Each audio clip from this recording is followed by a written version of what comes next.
Hello friends, welcome to a new lecture today. This is about the drugs of the medicine. So in this drug I would like to discuss about a drug which is called as PAM or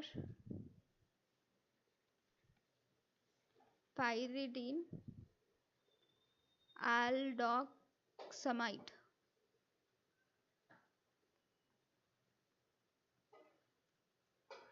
Methionate.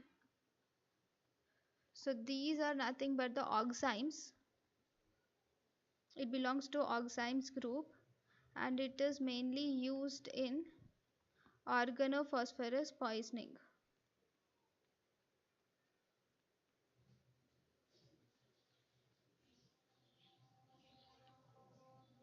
This what does in the organophosphorus poisoning, what does this drug do?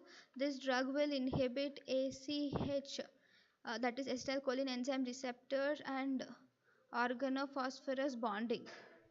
Okay, this bonding site is inhibited and thus it will help in organophosphorus poisoning. It's unlike atropine where it acts on peripheral receptors. So thank you guys for watching my lecture. Thank you.